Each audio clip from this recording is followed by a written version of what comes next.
चलो आओ। अब जो बातें होंगी भूतुल्यकाली उपग्रह के बाद एक हेडिंग आपका रहेगा कृत्रिम उपग्रह, आर्टिफिशियल सैटेलाइट। कृत्रिम उपग्रह अंग्रेजी में कहते हैं आर्टिफिशियल सैटेलाइट। अच्छा, सब लोग याद रखना, सैटेलाइट, सैटेलाइट्स। अच्छा, आपको याद है क्या, पृथ्वी का मात्र एक ही उपग्रह है प्राकृतिक उपग्रह, जिसका नाम है चंद्रमा। बाकी इसके बाद से जितने उपग्रह पृथ्वी के चारों ओर चक्कर लगाते हैं सबको हम लोग कृत्रिम उपग्रह कहते हैं। ठीक है, देखो जब बात पूछा जाएगा कृत्रिम उपग्रह किससे कहते हैं तो आप कहेंगे कि मानव द्वारा माने जो मनुष्य है, मानव द्वारा बनाए गए उपग्रह को हम लोग कृत्रिम उपग्रह कहते हैं। सिंपल सी बात है भाई, कृत्रिम का मतलब होता है अपने हाथों से बनाना। तो मानव द्वारा जो बनाए गए उपग्रह होते हैं उसे हम लोग कृत्रिम उपग्रह कहते हैं। ठीक है, अच्छा इसकी कुछ बातों को मैं बता देता हूँ कि हम ऊपर देख चुके हैं कि जब कोई उपग्रह पृथ्वी तल के समीप हो तो पृथ्वी के परितः एक कक्षा में परिक्रमा करता है, जो उसकी कक्षीय चाल लगभग 8 किलोमीटर प्रति सेकेंड होता है। अब अतः यदि हम किसी पिंड को पृथ्वी तल से किसी 100 किलोमीटर ऊपर आकाश में भेजकर उसे लगभग 8 किलोमीटर प्रति सेकेंड का क्षैतिज वेग दे दे तो वह पिंड पृथ्वी के चारों ओर एक निश्चित कक्षा में परिक्रमा करने लगता है। ऐसे पिंड को कृत्रिम उपग्रह कहते हैं। एक विश्व में सर्वप्रथम कृत्रिम उपग्रह स्पुतनिक पहला उपग्रह का नाम यही है। विश्व ने स्पुतनिक, जिसको रूस ने छोड़ा था, याद करना कब 1575 में, 1957 में। अच्छा याद करो, स्पुतनिक से मुझे याद आता है वही रूस, सुन लो, वही रूस सबसे पहले वैक्सीन बनाया जिसका नाम भी था स्पुतनिक। इस जो वैक्सीन बनाया उसका नाम भी अभी भारत में आने वाला, शायद आ भी गया है। उसका मात्र एक ही डोज आपको लगवाना है, बस मात्र एक डोज। इसका 2-3 इतना डोज लगाया जाता है। तो उस रूस ने ही सबसे पहला कृत्रिम उपग्रह जिसका नाम था स्पुतनिक सन 1957 में अपना सबसे पहले भेजा। किसने? 1957 में। देखो हमने कहा कि जब किसी पिंड को, जैसे मान लो ये पृथ्वी है, ये पृथ्वी है, ठीक है, पृथ्वी से लगभग 100 किलोमीटर ऊपर कोई ऐसा पिंड को हम लोग स्थापित करें, एक ऐसा पिंड को ऊपर फेंक दें जिसका चाल कितना होना चाहिए? 8 किलोमीटर प्रति सेकेंड। 8 किलोमीटर प्रति सेकेंड, यानी इसका ये मतलब हुआ कि वह 1 सेकेंड में 8 किलोमीटर दूरी तय कर ले। वह 1 सेकेंड में 8 किलोमीटर दूरी तय कर ले तो वह पृथ्वी के चारों ओर घूमने लगता है। इसी को हम लोग कहते हैं कृत्रिम उपग्रह। इसको कृत्रिम उपग्रह जिसकी चाल 1 सेकेंड में 8 किलोमीटर, यानी 1 सेकेंड में यहाँ से तुम कोई दूरी तय कर सकता है। 1 सेकेंड में 1 सेकेंड बहुत हुआ, खाली हाथ गिरा तो 1 सेकेंड हो गया, 8 किलोमीटर दूरी तय कर सकता है। पहला बात आपने जाना कि कृत्रिम उपग्रह को आखिर किसने भेजा, तो सर्वप्रथम कृत्रिम उपग्रह को रूस का तो नाम सुनेंगे, क्षेत्रफल के दृष्टि से विश्व का पहला देश है। रूस एक ऐसा देश है, जाड़ा के दिनों में इतना जाड़ा पड़ता है कि अगर हम पेशाब करें, पेशाब रूस में जा करके तो बर्फ के रूप में टन नीचे गिरता है, पेशाब इतना जो जाड़ा पड़ता है कि अगर गाड़ी आप बंद कर दे तो चालू नहीं होगा, जो उसी में जम जाएगा। समझ रहे ना, चालू रहता है हमेशा। तो रूस ने 1957 ईस्वी में सर्वप्रथम अपना एक कृत्रिम उपग्रह स्थापित किया जिसका नाम था स्पुतनिक। जिसका नाम क्या था? स्पुतनिक। रूस ने किस सन में? 1957 में। तो भारत कहाँ पीछे रहने वाला है? भारत भी पीछे नहीं रहने वाला है, भारत भी बहुत आगे है। भारत ने इसका उल्टा काम किया। याद करो, 19 पलट दो 7-5, 1975 पलट दो, बस 5-7 है तो 7-5 हो जाएगा। इसने अपना पहला कृत्रिम उपग्रह की स्थापित किया जिसका नाम क्या था बेटा? आर्यभट्ट प्रथम पहला अपना उसने कृत्रिम उपग्रह स्थापित किया, आर्यभट्ट प्रथम। याद करो, आर्यभट्ट प्रथम। किसने स्थापित किया भाई? भारत ने, आर्यभट्ट प्रथम। आज तो भारत के पास बहुत सारा उपग्रह है। आर्यभट्ट द्वितीय आपके पास है, रोहिणी प्रथम है, रोहिणी द्वितीय है, एप्पल है, भास्कर प्रथम है, भास्कर द्वितीय है, इंसेक्ट 1A है, ये इंसेक्ट 1B है, 1C है, 1D है। समझो कि इतने उपग्रह इसके पास हैं, इतने उपग्रह इसके पास हैं कि एक श्रृंखला बन गया है। इतने उपग्रह है जिंदगी को बनाने के लिए हो रही है। सब देखो, ये सब आम बात होता है। देखो जो पढ़ते हैं बच्चे लोग, उनको जिंदगी का यार, जिंदगी कीड़े मकोड़े की तरह नहीं जीना चाहिए। Life is very costly and all the man is lives life in the interesting power. जिंदगी को कैसा बनाओ कि किसी के काम आए। काम का मतलब होता है कि किसी, जैसे हम हैं तो 4 आदमी बैठे हो तो 4 आदमी को तुम लोग ज्ञान दिया जा रहा है, ये बात है। तो लाइफ ऐसा ही होना चाहिए। चलो तो क्या होगा, आजकल क्या है, कितने कृत्रिम उपग्रह हैं भारत के पास, गिनते गिनते थक जाओगे, गिनते गिनते थक जाओगे, सो जाओगे, जागोगे तभी नहीं गिन पाओगे। तो पहले आप मालेदार बात प्रथम हो गया, आर्यभट्ट द्वितीय, आर्यभट्ट द्वितीय मत भुलाना इसको, कि भुला जाओगे कि नहीं भुलाओगे, समय बताएगा। रोहिणी प्रथम का नाम सुने हैं, यह भी कृत्रिम उपग्रह है। रोहिणी द्वितीय का नाम सुने हैं, यह भी कृत्रिम उपग्रह है। रोहिणी प्रथम, रोहिणी द्वितीय, औरिका भास्कर प्रथम का नाम आप सुने होंगे, भास्कर प्रथम, ये भी कृत्रिम उपग्रह है जिसको भारत ने स्थापित किया है। उसके बाद से भास्कर द्वितीय का नाम सुने होंगे आप, भास्कर द्वितीय का नाम आप सुने होंगे, भास्कर द्वितीय। उसके बाद से इंसेक्ट मैंने बताओ क्या होता है। इंसेक्ट को अगर हिंदी में क्या कहते हैं, इंसेक्ट 1A का नाम सुने होंगे, इंसेक्ट 1B का नाम सुने होंगे, इंसेक्ट 1C का नाम सुने होंगे, इंसेक्ट 1D का नाम। लाखों करोड़ों में आज कृत्रिम उपग्रह भारत के स्थापित। क्या होता है इंसेक्ट माने? कीड़े मकोड़े होता है। ठीक है, तो बताओ सब लोग याद हुआ कि नहीं? जब भी बात करेगा कि कृत्रिम उपग्रह किसे कहते हैं तो आप जरूर याद रखेंगे, ये होते हैं। बहुत इसका उपयोग है बाबू। जगह चंद्रमा पृथ्वी के चारों ओर चक्कर लगाता है, वैसे कृत्रिम उपग्रह भी पृथ्वी के चारों ओर चक्कर लगाते हैं। याद रखना, पृथ्वी के चारों ओर चक्कर लगाते हैं, पृथ्वी के चारों ओर चक्कर लगाते रहते हैं। ठीक है, चलिए तो तन लिख लीजिए, तभी ना जानेंगे आप। क्या होगा, लिख लो।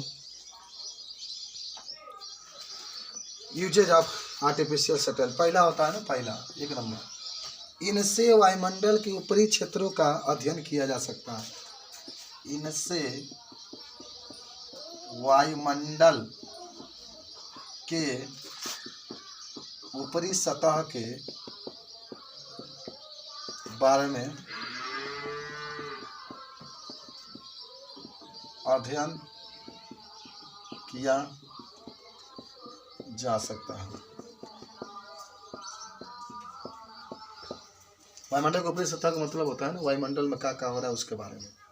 कैसे आप जाने, कौन परमाणु बम फेंक रहा है, कौन हाइड्रोजन बम फेंक रहा है, कौन क्या हो रहा है, उसके बारे में जानकारी मिलती है। दूसरा लिख लेना, पृथ्वी के आकार के बारे में जानकारी प्राप्त की जाती है। पृथ्वी के आकार के बारे में जानकारी प्राप्त की जाती है। अच्छा, पृथ्वी का आकार क्या पता चलता है? ऊपर आप सैटेलाइट लगा देंगे ना, तो पृथ्वी के वो चित्र को खींचेगा, खींच करके पूरा दूरदर्शन में देता है। तुम लोग भी टीवी भी देखा करो, तभी जानो पृथ्वी की बनावट कैसी है, उसकी आकृति कैसी है। ज़्यादा सीधा साधा बन के जिएंगे तो जिंदगी नहीं जी पाएंगे। पूरा जानकारी होना चाहिए। कितना अच्छा रमेश जी फूल फार्म बताते हैं, पता आज हम जानते नहीं। मौसम के पूर्व की सूचना पृथ्वी पर भेजी जा सकती है। मौसम की पूर्व की जानकारी पृथ्वी को भेजी जाती है। जैसे आपको कहा गया कि कल से मौसम बहुत खराब होगा, खूब बढ़िया, खूब डबल टोपी लगा के आना, इनर फिनर 2-3 को पहन करके आना। तो इस किसके द्वारा? अच्छा, जो मौसम की जानकारी ली जाती है उसमें दाब का प्रयोग किया जाता है। दाब, तो मौसम संबंधी जब भी जानकारी प्राप्त की जाती है, दाब के मात्रा किसका प्रयोग करते हैं? बार का प्रयोग करते हैं, बाद में इसको पास्कल भी कहा जाता है। बात समझ रहे हो? मौसम की पूर्व की जानकारी पृथ्वी को दी जाती है। अब पृथ्वी पर जब आएगी तो पृथ्वी पर जितने भी जीव, जितने भी मनुष्य हैं, सब उसके बारे में जान जाएंगे। सूर्य तथा अंतरिक्ष से, अंतरिक्ष किसे कहते हैं? जहाँ पर वायुमंडल नहीं है। सूर्य तथा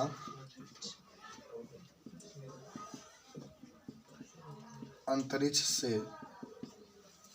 रेडियो संवादों को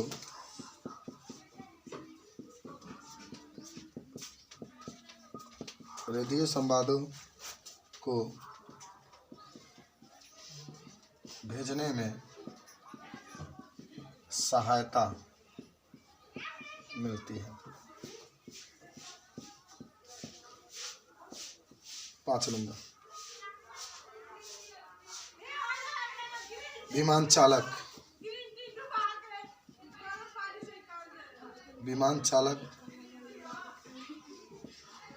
उपग्रहों को दिशा निर्देश के रूप में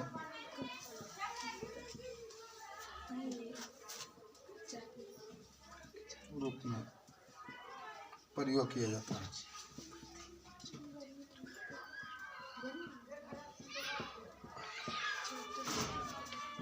यही कृत्रिम उपग्रह है। समझ रहे हो का उपयोग होता है? मनुष्य इसी को, चलिए देखो, उपग्रह में भारहीनता की स्थिति, हेडिंग बना लो अगर लिख लिया होगा तो। कितना इम्पोर्टेंट है देख ही रहे हैं आप लोग। हेडिंग बना लो एक, उपग्रहों में भारहीनता की स्थिति। मिटा दें, ये कॉपी रखे रहना, बहुत आगे काम देगा बाबू। उपग्रह में भारहीनता की स्थिति तभी लिखा जाएगा, इसके बाद सब लिखा जाएगा। उपग्रह में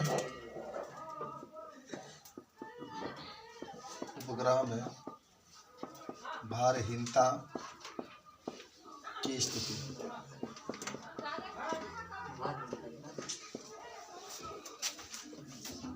देखो, किसी वस्तु का भार उस पर लगने वाले बल के कारण होता है।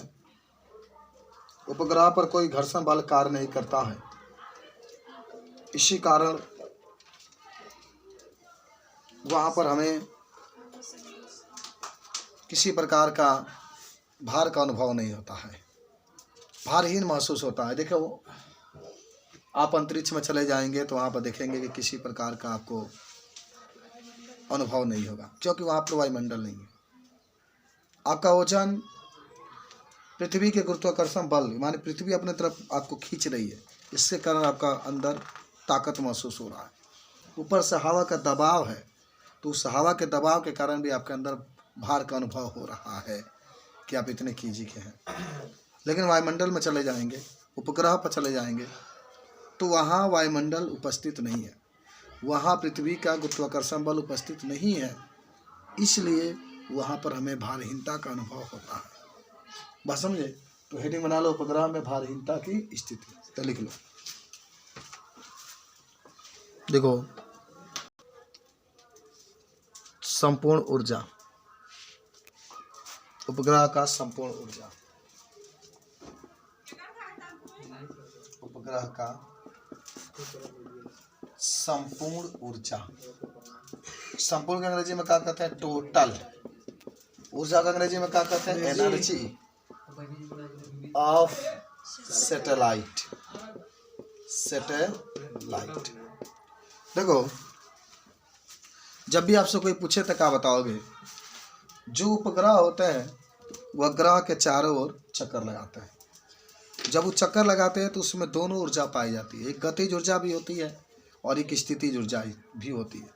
स्थितिज ऊर्जा इसलिए होता है क्योंकि वह गुरुत्वीय क्षेत्र में गति करता है, भाई कोई ना कोई वस्तु आप पढ़े भी होंगे गुरुत्वीय स्थिति ऊर्जा में कि जब उसमें ऊंचाई है तो उसमें गुरुत्वीय स्थिति ऊर्जा होगी, यानी ऊंचाई है तो उसमें स्थिति ऊर्जा होगी, और जब ऊंचाई है तो स्थिति ऊर्जा यस बराबर या यू बराबर mgh आपने लिखा है, पढ़ा भी आपने mgh हाइट होता है। तब कोई भी पृथ्वी से कोई वस्तु ऊंचाई पर है तो उसके अंदर स्थिति ऊर्जा है। तो उपग्रह भी तो पृथ्वी से कुछ ऊंचाई पर गति करता है, लेकिन ऊंचाई बहुत ज़्यादा होता है, 100 किलोमीटर से ऊपर ही होता है, तभी वह अंतरिक्ष उसको मिलेगा।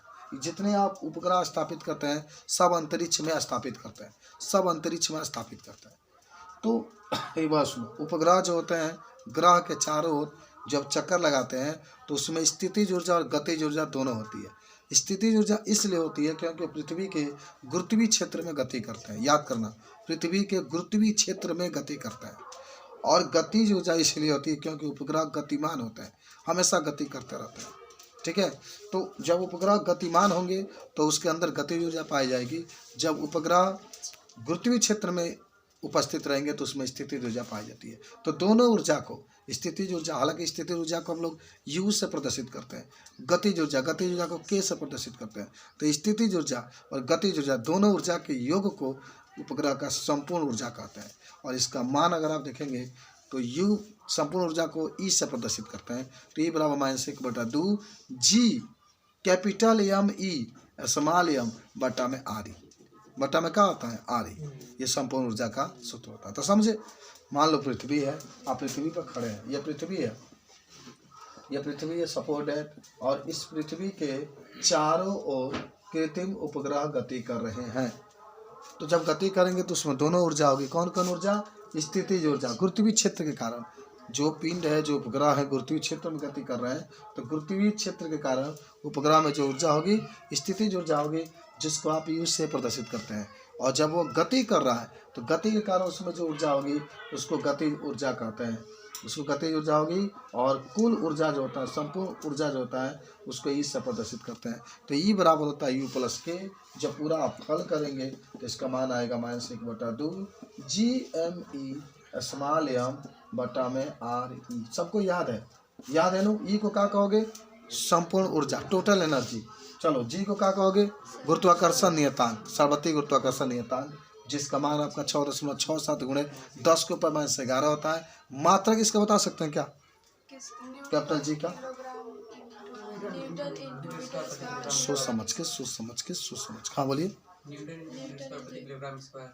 हाँ न्यूटन इंटू, अरे कोई दिक्कत नहीं यार, ये बराबर पढ़ेंगे जी m1 m2 upon r square, इसी का तो बताना सही है।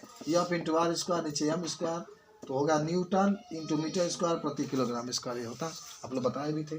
तो यही आपका होता है। चलो जी आपका गुरुत्वाकर्षण नियतांक होता है, 30 राशि होता है। इसका मान वस्तु के घनत्व, वस्तु के आयतन, वस्तु के ताप पर निर्भर नहीं करता है। यमी क्या है? कितना होता है पृथ्वी का द्रव्यमान? 6 × 10 के ऊपर 24 होता है। यम क्या है? पिंड का द्रव्यमान या उपग्रह का द्रव्यमान। आरी क्या है? पृथ्वी की त्रिज्या। कितना? हाँ, या 6400 किलोमीटर कह सकते हैं, या 14.4 × 10 के ऊपर 6 मीटर कह सकते हैं। तो सिंपल से बात है भाई कि उपग्रह जब गति करता है ग्रह के चारों ओर, तो उसके अंदर स्थितिज ऊर्जा और गतिज ऊर्जा दोनों उपस्थित होता है। इसके योग को हम लोग उपग्रह का कुल ऊर्जा कहते हैं। तो लिख लो। ठंडा लग रहा है क्या जी? हैं? बहुत ज़्यादा। उपग्रह का बंधन ऊर्जा होता क्या है? देखो, उपग्रह है, किसी कक्षा में गति कर रहा है, तो वह ऊर्जा जिसके द्वारा वो अपने कक्षा को छोड़कर बाहर निकल जाए। सुनो इधर, उपग्रह ग्रह के चारों चक्कर लगाता है ना, तो वह ऊर्जा जिसके द्वारा वो अपने जिस कक्षा में घूम रहा है, इस मान लो क्या है, ये पृथ्वी है, या फिर भी इसको ग्रह भी आप मान सकते हैं, इसके चारों ओर उपग्रह गति कर रहा है, या मान लो उपग्रह है, ये आपके उपग्रह वो हो गया, मानने की बात हो रही है। अब बाहर से आप इसको इतना ऊर्जा दें कि अपने कक्षा छोड़कर पलायन कर जाए, माने वहाँ से हट जाए, तो उसी को हम लोग कहते हैं बंधन ऊर्जा। देखो तुम लोग बंधन ऊर्जा का मतलब समझते हो कि सर, तो बंधन ऊर्जा का मतलब होता है बांध, है ना, ये तो आप उड़ाना कह रहे हैं, तो उल्टा होता है। अच्छा, आप जाएंगे ना तो आपको मैं पढ़ाऊँगा फिजिक्स के 12 में एक पाठ मिलेगा नाभिक, तो उसमें भी यही कहा गया है। जैसे आप जानते हो कि नाभिक जो होता है प्रोटॉन और न्यूट्रॉन से मिलकर बना होता है। तो जो प्रोटॉन और न्यूट्रॉन होता है देखो इसका मतलब आप कहते हैं कि सर बंधन ऊर्जा क्या होता है, तो आप बंधन ऊर्जा का मतलब होता है प्रोटॉन और न्यूट्रॉन। तो इसमें प्रोटॉन और न्यूट्रॉन को, जो प्रोटॉन और न्यूट्रॉन है उसको अलग करने के लिए, प्रोटॉन और न्यूट्रॉन को अलग करने के लिए जितना ऊर्जा की आवश्यकता होती है उसको बंधन ऊर्जा। सोचो बंधन ऊर्जा की बात कर रहे हैं लेकिन अलग करने की बात कर रहे हैं, बात समझे ना। तो थोड़ा सा लिख लो, उपग्रह का बंधन ऊर्जा। अच्छा ये भी तुम जान जाओ, जो उपग्रह का बंधन ऊर्जा होता है बॉन्डिंग एनर्जी कहते हैं, तो ये प्लस में होता है, वो माइनस में था ना, बंधन ऊर्जा प्लस में होता है। उपग्रह का बंधन ऊर्जा, उपग्रह का बंधन ऊर्जा कितना होता है, +1/2 GME अच्छा देखो अभी संपूर्ण ऊर्जा को माइनस में दिखा रहे थे ना, इस ऊर्जा को आप किस में दिखाएंगे, प्लस में। इस तरीके से हो जाता, तो नोट करो, लिखो।